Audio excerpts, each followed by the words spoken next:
Welcome to The Explainer. Today, we're going to unpack the huge architectural shift that's making AI smarter, faster, and way more efficient. We're talking about the move from AI models that use all their power all the time to ones that think a lot more like we do, using just the right brain cells for the right job. All right, so here's what we're going to cover. First, we'll look back at what I'm calling the brute force era. Then, we'll get into the brilliant new way to scale these models. We'll meet some of the new Sparse Titans leading the charge, tackle the next big problem they're solving, and finally, look at where all this specialization is heading. Let's jump in. So, if you rewind the clock just a few years, the game plan for AI was pretty simple. If you wanted a smarter model, you just made it bigger. More parameters, more data, more everything. But this created a massive problem, a kind of computational traffic jam, where everything got slower and way, way more expensive. And you can really see that scaling problem right here. I mean, look at the jump from GPT-2 back in 2019 to Llama 3 just 5 years later. We went from 1.5 billion parameters to 8 billion. And the context window, it just exploded. But here's the catch. These are dense models, which means every single one of those billions of parameters has to fire up for every single calculation. It's super powerful, for sure, but it was clear this approach was hitting a wall. So that became the billion-dollar question for AI architects, right? You can't just keep throwing more computers at the problem forever. The solution wasn't about more power.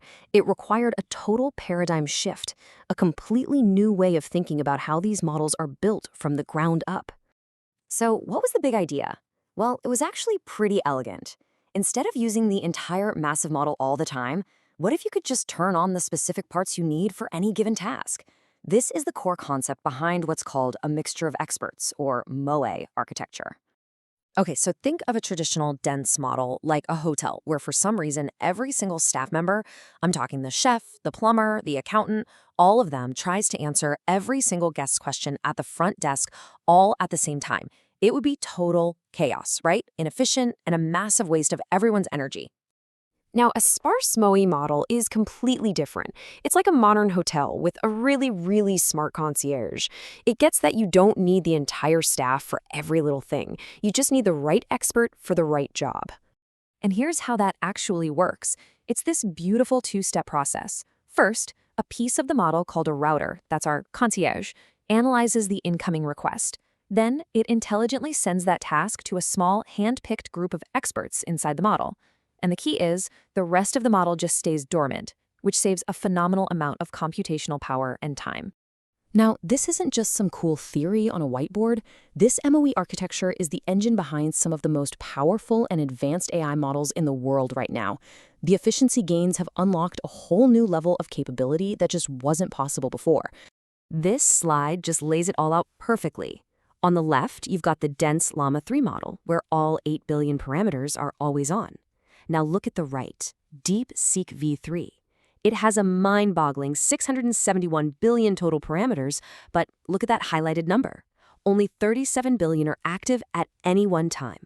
It's like it has this gigantic brain, but it only uses the exact part it needs for the task at hand. And that number, 5.5%, well, that's the whole secret sauce right there.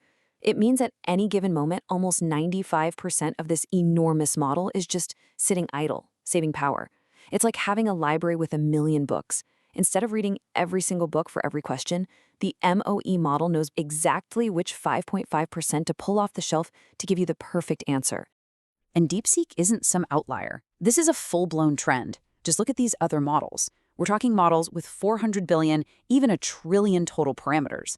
But the active percentages are tiny, 4%, 3%, 5%. These are absolutely giant models that are running with the efficiency of much, much smaller ones. This sparse approach is the new gold standard for top-tier AI. Okay, so mixture of experts solved that massive compute problem. But you know how it is in tech, right? You solve one bottleneck and it just reveals the next one. As models started to handle huge amounts of text, a new traffic jam appeared. This time it was the cost of attention. So the problem is pretty straightforward.